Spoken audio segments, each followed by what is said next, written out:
Augmenter sa productivité en maintenant de l'équilibre dans 4 domaines: le soi, l'entreprise, la communauté et les relations humaines. Chers amis, nous avions commencé cette leçon dans l'autre vidéo où on a développé comment trouver de l'équilibre en travaillant sur soi, en maintenant de l'équilibre au niveau de soi. Pour ceux qui n'ont pas encore suivi cette vidéo, je vous invite à pouvoir suivre la vidéo afin de pouvoir mieux continuer le cours d'aujourd'hui et faire les exercices qui ont été donnés dans l'autre vidéo. Donc aujourd'hui, nous allons parler de l'entreprise.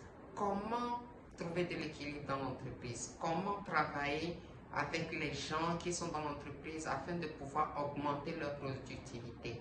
Quelles sont les choses clés, les principes qui sont des principes très importants à pouvoir appliquer en entreprise afin de pouvoir trouver de l'équilibre et aussi augmenter sa productivité. C'est ce que nous allons étudier dans cette classe aujourd'hui dans la deuxième partie. Alors, chers amis, soyez connectés à vos bics, à vos cahiers et là, on y va.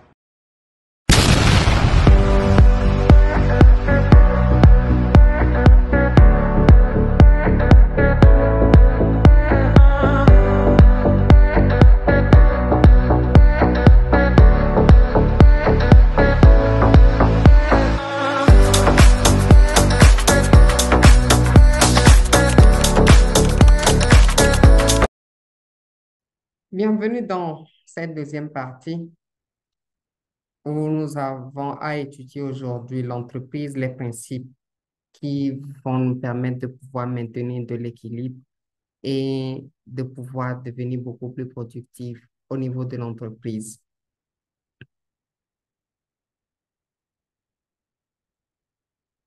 Bien avant de commencer, je vous invite à pouvoir nous encourager en aimant cette vidéo, en vous abonnant à notre chaîne et aussi à partager ces connaissances avec d'autres personnes. C'est gratuit, donc faites la même chose pour que d'autres personnes aussi puissent aussi vous remercier et ceci va nous permettre de pouvoir avoir de la motivation pour pouvoir continuer à partager nos connaissances avec vous. Bien. Alors, nous revenons aujourd'hui dans cette classe. L'entreprise. Comment maintenir de l'équilibre dans l'entreprise afin de pouvoir devenir plus productif? Alors, dans le cours passé, nous avions parlé du soi et tout ce qui, concerne un développement personnel pour devenir beaucoup plus productif. Cette fois-ci, nous allons apprendre au niveau de l'entreprise. Donc, comment est-ce que moi, qui suis déjà bien développé, je pourrais aussi apporter cet équilibre-là au niveau de l'entreprise afin de pouvoir apporter une pierre à l'édifice et apporter une touche particulière pour augmenter ma productivité dans l'entreprise? Quelles sont les choses que je dois faire? Quelles sont les principes que je dois mettre en place? Donc, c'est ce que nous allons étudier aujourd'hui. Alors, qu'est-ce qu'une entreprise? D'après le INSEE, l'entreprise est une entité économique juridiquement autonome dont la fonction principale est de produire des biens ou des services pour le marché. Donc, nous allons voir très bien, il y a la production des biens et des services pour qui? Pour un marché. Autrement dit, il y a entreprise dès que des personnes mobilisent leur talent, leur énergie, rassemblent des moyens matériels et de l'argent pour apporter un produit ou un service à des clients. Donc là, vous allez voir aussi qu'il y a des gens, qui sont là, des personnes, des individus qui vont travailler pour pouvoir produire quelque chose pour un marché ou des clients. Donc, si nous faisons très bien la relation, on a vu que ce sont des gens qui vont mobiliser les talents et leur énergie. Alors, c'est très important de pouvoir suivre le premier euh, pour, OK, qui permet à ce que, voilà, on pourra savoir comment développer notre soi intérieur et notre personnalité pour mieux mobiliser ses talents et énergie pour devenir beaucoup plus productif afin de mieux créer. Alors, ici, nous allons voir qu'il y a une relation entre deux personnes parce que quand on parle d'entreprise, bien sûr, c'est une entité, mais une entreprise contient des personnes vivantes. Et dans une entreprise, il y a deux relations, OK, interconnectées, le producteur et le consommateur. OK? Donc, on a parlé de clients, on a parlé du marché. OK? Donc, le producteur aussi est consommateur quelque part et il est aussi producteur et il donne aussi à un autre consommateur. Donc, producteur ou entrepreneur, en tant qu'employé ou entrepreneur, nous trouvons dans l'entreprise l'un de nos principaux champs d'expression. Nous y investissons une grande partie de notre temps, de notre énergie, de notre créativité. Nous y développons toutes nos compétences et y affirmons notre personnalité. C'est bon? Donc, vous voyez déjà en tant qu'employé ou producteur ou entrepreneur, voici ce qu'on fait dans une entreprise. C'est le champ sur lequel nous sommes en train d'exprimer qui nous sommes, les dons, les talents, les compétences, OK, les créativités que nous avons. C'est sur un champ. OK? Et c'est dans cette entreprise que nous faisons où nous faisons cette démonstration de qui nous sommes, des choses qui sont cachées ou des connaissances qu'on a pour pouvoir gagner quelque chose en retour.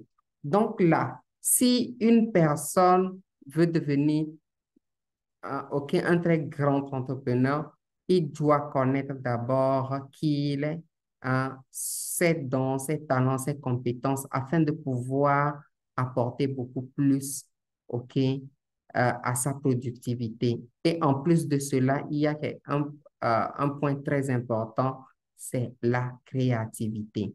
Donc, c'est là que nous développons tout ce qu'il faut. Donc, c'est très important pour nous de pouvoir apprendre. Si là, c'est la plus grande partie, on a bien dit la plus grande partie, donc la plus grande partie de nos temps, OK, c'est là que nous investissons ou bien nous les utilisons. L'énergie, tout, c'est là. Donc, vous allez voir en fait que l'entreprise aussi, c'est quelque chose de très important que nous devons vraiment considérer et de savoir comment apporter notre touche pour devenir beaucoup plus productif. Donc, euh, prenons vraiment ces points en considération. Et alors, en retour, ou bien de l'autre côté, il y a le consommateur. Hmm. En tant que consommateur, qu'est-ce que nous faisons? Nous nous appuyons à chaque pas sur ces organisations qui nous nourrissent, nous vêtissent, nous transportent, nous divertissent, nous maintiennent en bonne santé, nous fournissent des moyens de communication, les équipements de l'énergie et l'énergie dont nous avons besoin. Donc, tout ce qu'il y a comme besoin, alors le consommateur, lui, il prend. Quand il a besoin de quelque chose, il va aller sur le marché pour pouvoir en chercher, pour prendre soin de lui. Donc, nous, en tant qu'entrepreneur ou bien un producteur, OK, qu'est-ce que nous faisons? Nous résolvons les problèmes des gens en leur vendant les biens et les services que nous avons. OK? Nous, nous faisons la tâche ou bien nous arrivons à pouvoir faire la tâche dont le consommateur devrait faire pour pouvoir consommer. Nous facilitons cette tâche-là pour lui et là, il prend et il est satisfait.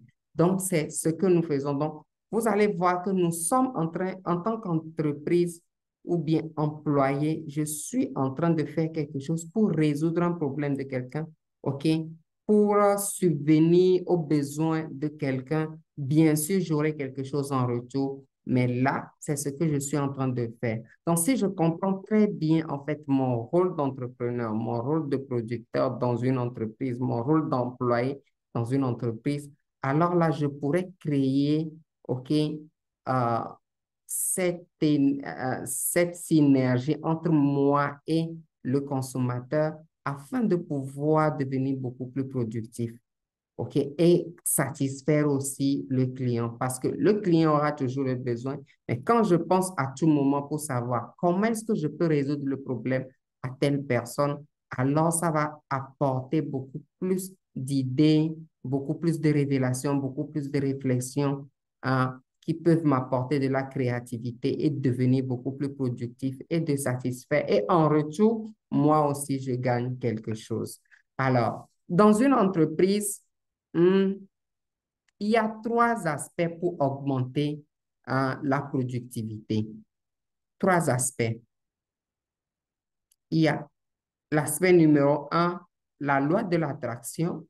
L'aspect numéro deux, la loi de la persuasion. Et l'aspect numéro trois, les finances personnelles. C'est bon? Donc, nous allons essayer de développer ces trois lois-là. Quand je parle des lois, donc peut-être on va peut-être aller parler de peut-être le développement personnel, mais je vais vous développer en fait ce que c'est que cette loi d'attraction et de persuasion dans, en matière de business. OK? Donc, la loi d'attraction et de persuasion.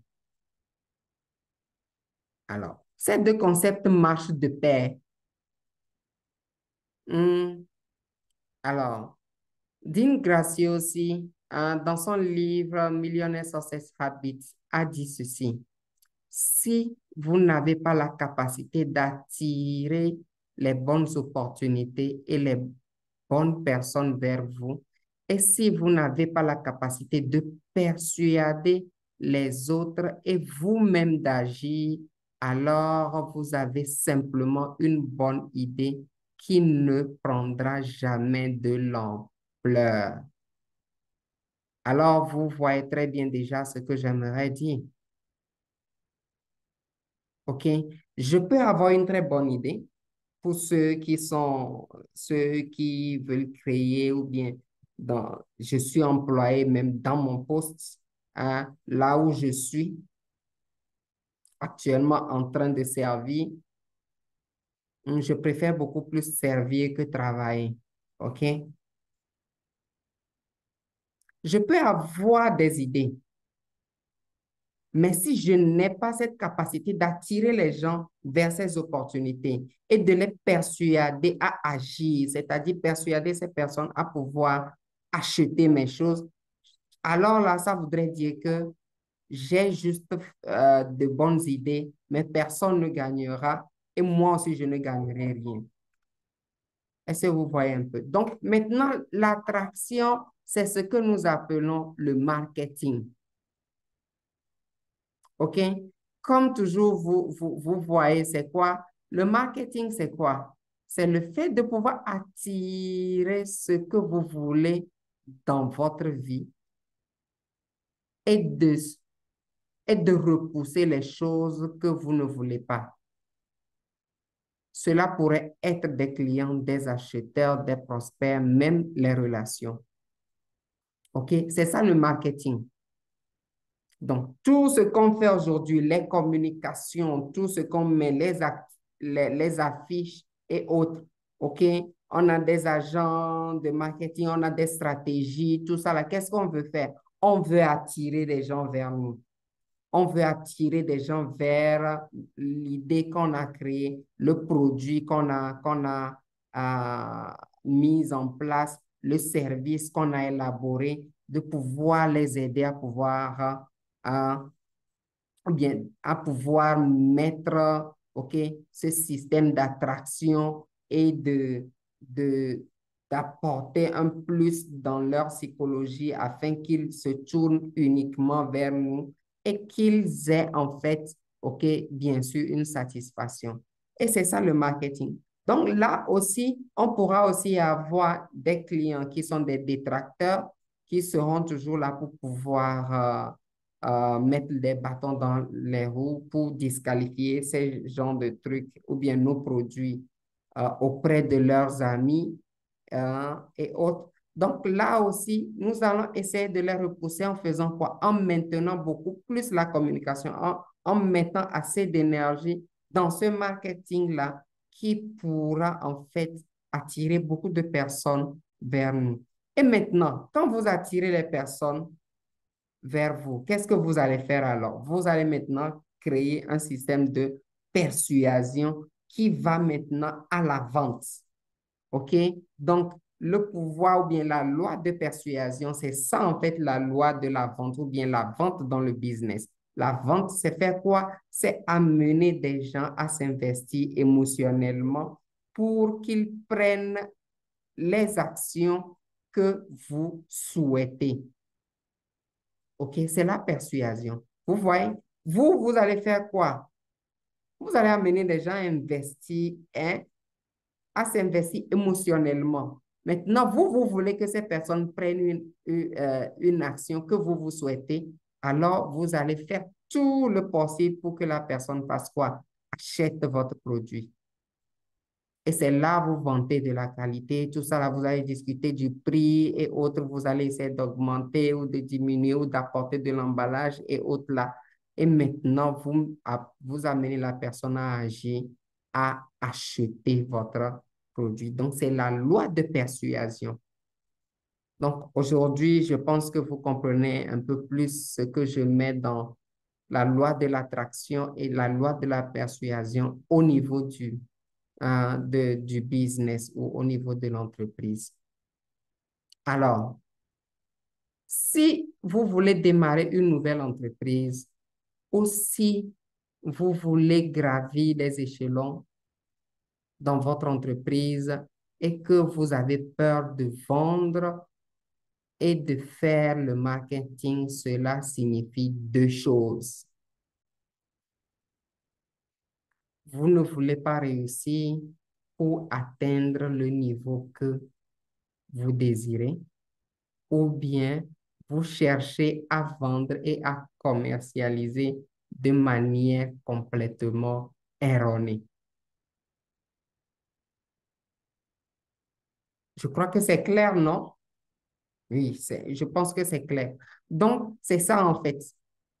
Donc, chers amis, si vous ne prenez pas ces deux lois en compte, si vous n'utilisez pas ces deux lois, OK, c'est-à-dire attirer les gens et aussi les persuader à agir, alors là, ça voudrait dire en fait que vous ne voulez pas atteindre le niveau que vous désirez. Hmm. Ou bien vous faites du business, mais comment de façon complètement erronée. Donc, vous croyez que, bon, vous mettez juste les choses en place, les gens vont venir par eux-mêmes pour pouvoir acheter, ou bien vous avez votre business, vous ne faites pas, OK, du lobbying, vous ne faites pas du marketing, vous ne faites pas de la communication, vous mettez juste l'entreprise en place, vous n'allez pas faire la prospection.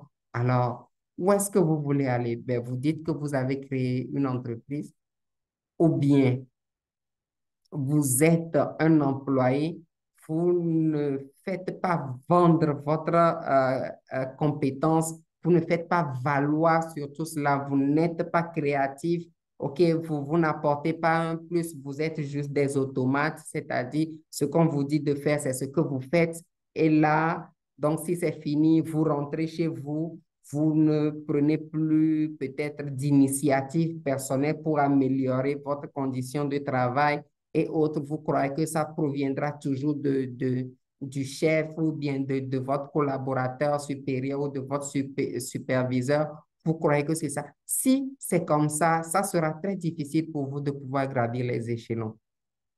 OK? Donc, c'est très important, chers amis. Ou bien, vous le faites hein, vous êtes là et que vous croyez que, bon, c'est du jour au lendemain, on va m'appeler comme chef dans ceci ou bien on va me muter pour augmenter mon salaire et autres. Non. Qu'est-ce que vous faites valoir dans votre business? Donc, c'est ça la chose la plus importante dans votre entreprise. Donc, c'est ça la chose la plus importante, chers amis. Alors, pour augmenter votre productivité en marketing et en vente, vous avez à faire ces choses-là.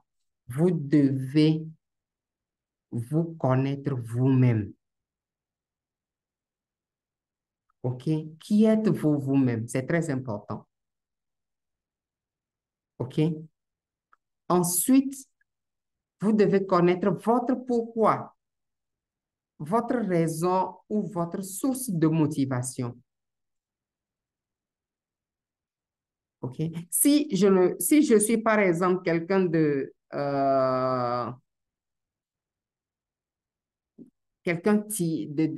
nature timide, par exemple, OK, je dois savoir en fait que voici, et il y a telle sorte de travail que je peux faire, il y a telle sorte de travail que je ne peux pas faire.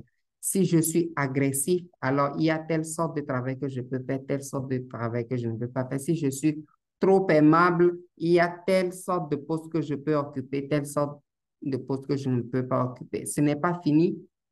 L'homme pourra toujours changer, mais par rapport aux besoins, par rapport à où vous voulez aller, est-ce que je peux changer ce comportement? C'est possible. Aujourd'hui, la science épigénétique montre que c'est possible. L'homme peut changer à tout moment. OK? Donc, ça dépendra juste de sa décision personnelle et de quelques disciplines euh, émotionnelles et il va essayer de pouvoir changer. Donc, ça dépend de d'où, en fait, vous venez et où vous allez, en fait. Donc, c'est très important. Alors là, connaître votre pourquoi, votre raison, votre source de motivation. On ne crée pas une entreprise parce qu'on doit créer une entreprise. Qu'est-ce qui vous a poussé à créer cette entreprise-là? Et c'est très important de savoir, je dois subvenir aux besoins de certaines personnes. Et là, en fait, je dois satisfaire les gens. Quand ces personnes, OK, sont satisfaites, alors là, ça voudrait dire que moi aussi, je gagne en retour. Mais si je crée parce que je crée, je suis égocentrique, c'est-à-dire je dois toujours avoir de l'argent, c'est pourquoi je crée du business. C'est bien, mais il faut aussi avoir une source de motivation, une raison qui est dirigée vers les autres. Hmm.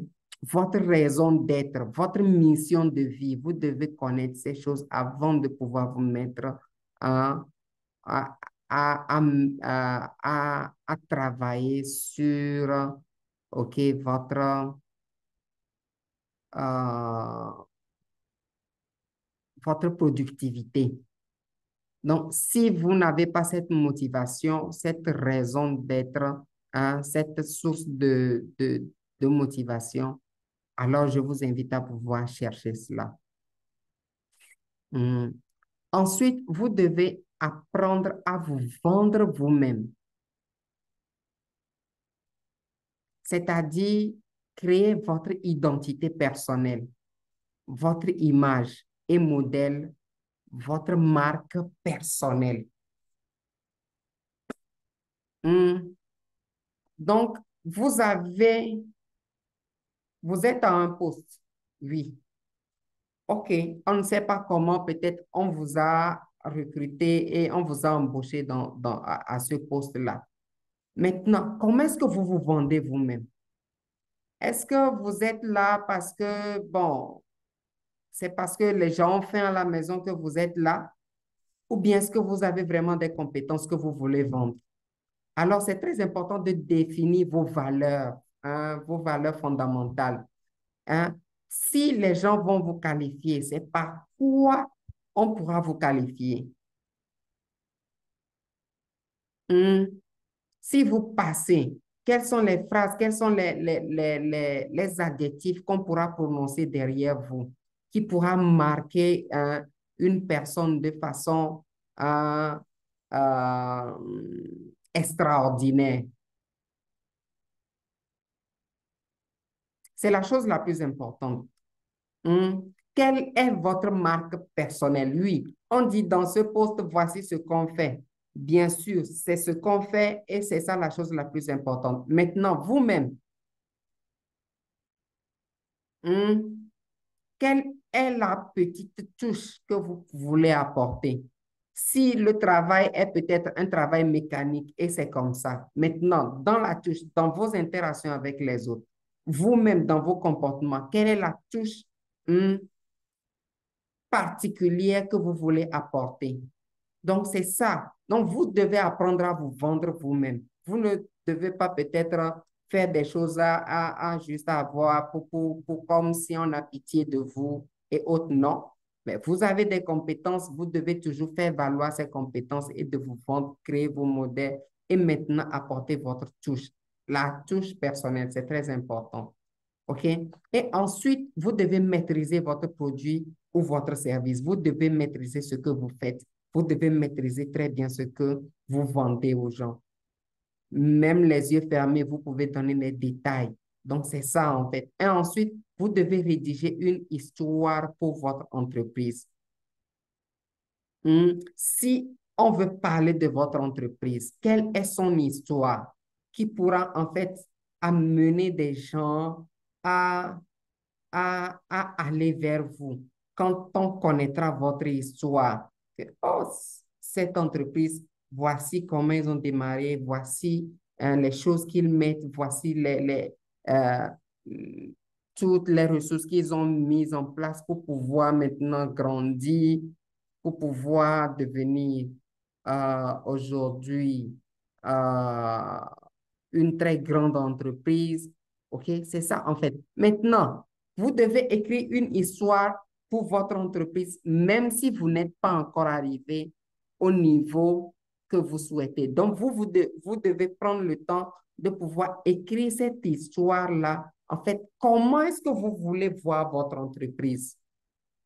De quelle façon vous voulez que votre entreprise se comporte d'ici 5 ans, 10 ans, 20 ans, même après vous. Vous devez écrire cette histoire-là. Hmm. Et ensuite, vous devez faire quoi? Vous devez trouver un mentor dans votre domaine. Donc, vous devez rechercher un mentor. Si vous voulez un cours sur le mentorat, si vous êtes intéressé, écrivez-moi que vous voulez un cours sur le mentorat dans les commentaires. Je vais essayer de composer un truc pour vous, un programme très formidable. Je vais vous montrer comment recherche-t-on un mentor, pourquoi il est important de trouver un mentor et euh, quelles sont les relations qu'on lie avec un mentor et comment aussi vous pouvez devenir un mentor. Chers amis, vous devez savoir une chose dans la vie. Personne ne réussit seul. Nous sommes dans un monde d'interaction. Nous sommes interconnectés. Nous sommes dans un monde d'interdépendance et nous avons besoin de quelqu'un nous avons besoin de quelqu'un pour nous booster à aller de l'avant. Nous devons savoir le genre d'amis que nous avons pour pouvoir progresser. Donc, ce sont ces choses-là qui sont les choses les plus importantes.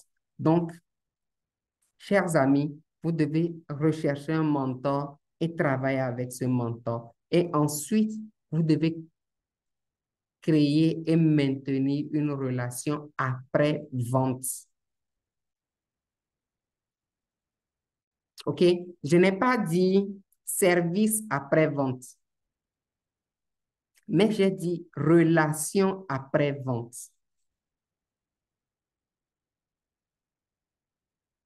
Hmm.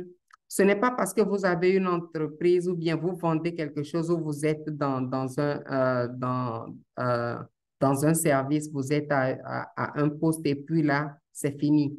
Quelle est la relation même si vous n'êtes pas là? Maintenant, si c'est un client qui vient, comment est-ce que vous devez maintenir cette relation pour que le client revienne encore? Donc, si vous voulez un cours sur les services clients, dites-moi, je viendrai pour vous faire le cours sur le service client et vous allez vraiment aimer comment est-ce qu'on maintient une relation après-vente. C'est ça la chose la plus importante. Des techniques simples mais très efficaces. Et si vous le faites, vous-même, vous allez augmenter votre productivité.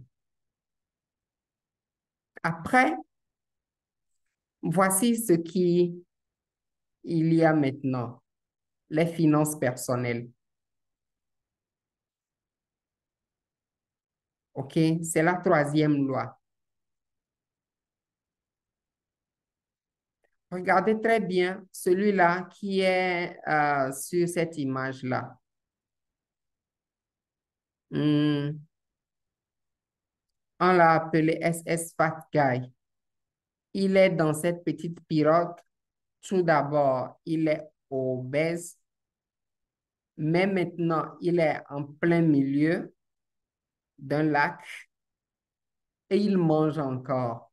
Et vous voyez comment est-ce que, voilà, sa position par rapport à la pirogue.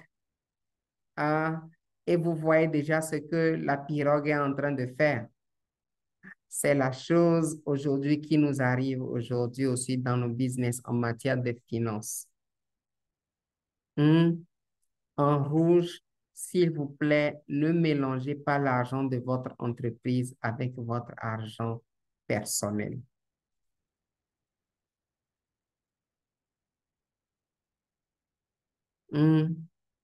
Si vous créez une entreprise, alors trouvez l'occasion ou bien payez-vous un salaire.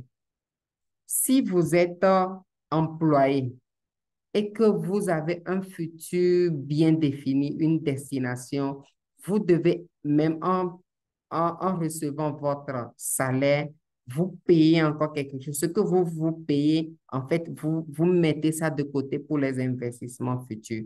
Donc, si vous avez besoin d'un cours sur les finances, OK, sur la manière dont on pourra mettre de côté de l'argent pour investir en tant qu'employé, hein, et ne pas juste peut-être attendre une pension qui est moins. Regardez, chers amis, vous recevez des salaires pleins, ça ne suffit pas. Maintenant, vous allez recevoir une pension pendant que le monde progresse avec tous les besoins. Les enfants vont grandir et autres que vous croyez que c'est ça qui va vous sauver.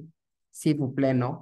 Vous devez apprendre à avoir une autre source de revenus. Si vous recevez votre salaire, de quelle façon vous devez mettre votre argent de côté pour investir dans d'autres choses ou d'investir en vous-même pour pouvoir créer autre chose, pour suivre votre passion prochainement.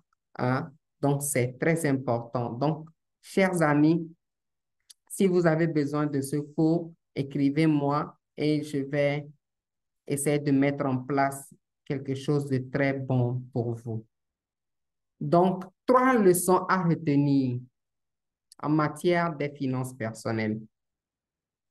Leçon numéro 1, que l'argent ne soit pas votre première source de motivation dans votre entreprise.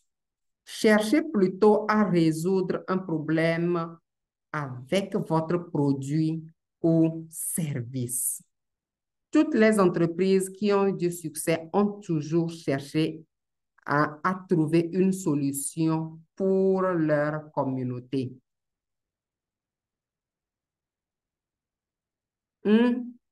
L'argent, c'est bon, mais cherchez plutôt à résoudre un problème. Et c'est ça qui crée l'argent. Voyez très bien aujourd'hui, même les téléphones, tout ce qu'on a aujourd'hui, hein, bien sûr qu'il y a de l'argent derrière, mais on écoute toujours le besoin, hein, on écoute toujours le besoin de, du client, le besoin sur le marché et on entre dans les labos, on recherche de quelle façon on pourra en fait résoudre le problème de ces personnes-là. Donc, c'est ce qui se passe aujourd'hui. Donc, si vous aussi vous créez, ne mettez pas l'argent en devant, mais faites à ce que votre client soit satisfait. C'est pourquoi je vais vous proposer une autre masterclass si vous êtes intéressé sur euh, le, les bases fondamentales du service client. OK? Le client n'a besoin que de deux grandes choses. OK? Il faut résoudre mon problème et faire à ce que je puisse me sentir bien pendant que je suis en train de faire de l'expérience avec toi. Donc, si vous arrivez à faire ces deux grandes choses, le client va revenir encore et encore, le client va vous recommander à ses amis, le client va vous suggérer des choses d'amélioration et le client va acheter encore beaucoup plus. Quatre grandes choses. OK? Donc, la leçon numéro 2, les gens apprendront de vous, vous écouteront, vous aimeront, achèteront de vous et vous solliciteront quand ils se sentent compris et non qu'ils te comprennent. Ne vendez pas sans écouter le besoin du client en premier.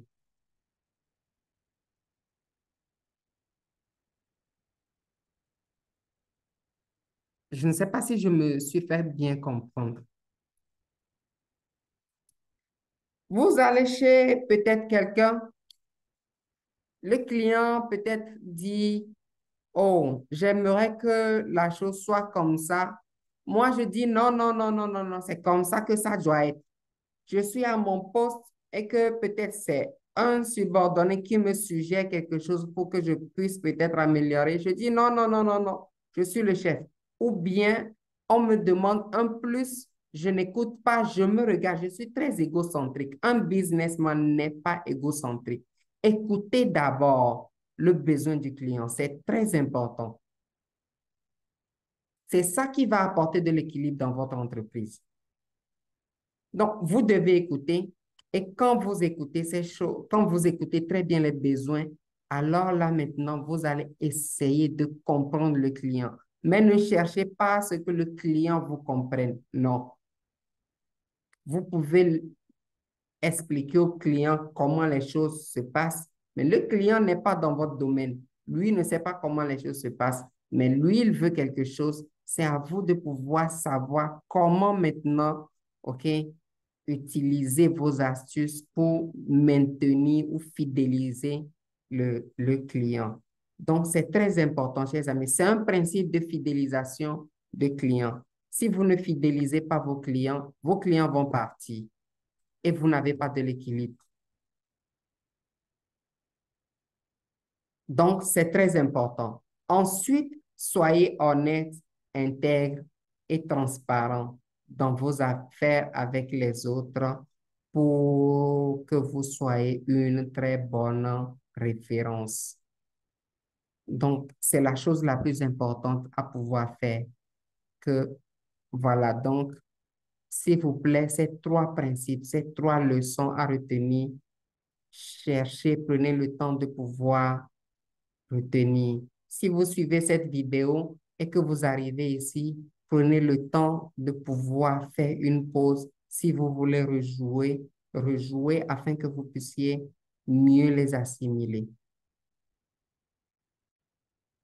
Alors, mes amis, avec ces trois leçons que je viens de donner juste précédemment dans l'autre slide, ça nous amène maintenant à méditer et noter.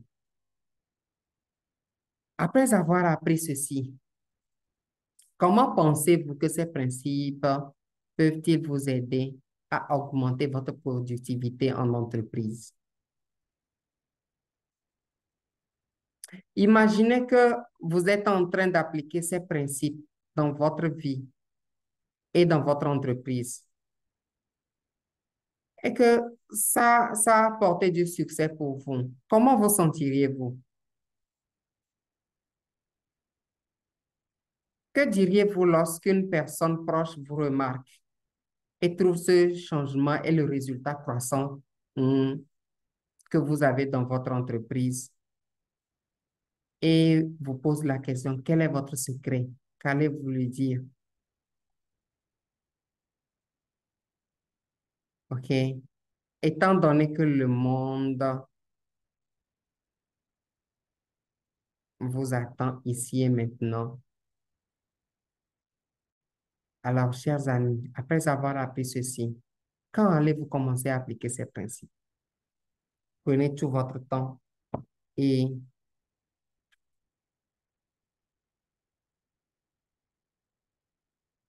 notez de quelle façon vous allez vous sentir, de quelle façon vous allez peut-être vous améliorer et comment est-ce que vous allez commencer. C'est très important. Merci beaucoup. Nous sommes arrivés à la fin de cette deuxième partie sur l'entreprise. Notez vos impressions, ce que vous avez appris de nouveau dans les commentaires. Et si vous avez des questions, posez-les. Nous serons prêts à pouvoir les, les répondre pour vous. Merci beaucoup. Et mon invitation pour vous, s'il vous plaît, c'est d'appliquer ces principes. Ce sont des principes très simples, mais qui sont très efficaces. Je vous l'assure. Et commencez dès maintenant à pouvoir partager aussi ces connaissances avec d'autres personnes. Parce que la manière de mieux apprendre, c'est d'enseigner cette chose-là à une autre personne. Donc, s'il vous plaît, faites-le en partageant cette vidéo avec d'autres personnes, en aimant, en vous abonnant à notre chaîne et aussi à, à cliquer sur euh, le, la pouce là. Voilà, pour que nous puissions être motivés à faire de bonnes choses pour vous. Merci beaucoup. Euh, alors, prochainement, ou bien dans l'autre vidéo, soyez prêts pour l'autre classe qui va parler de la communauté. D'ici là, portez-vous bien.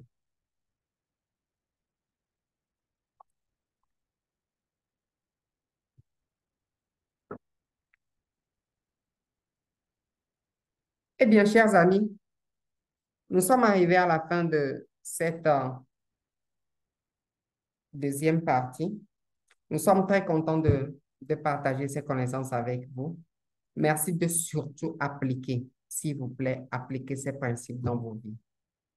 Et vous allez partager vos témoignages avec nous. D'ici là, portez-vous bien. On se voit dans l'autre classe. Avancez juste en cliquant sur la vidéo prochaine, la partie numéro 3, et nous allons continuer la classe. Au revoir.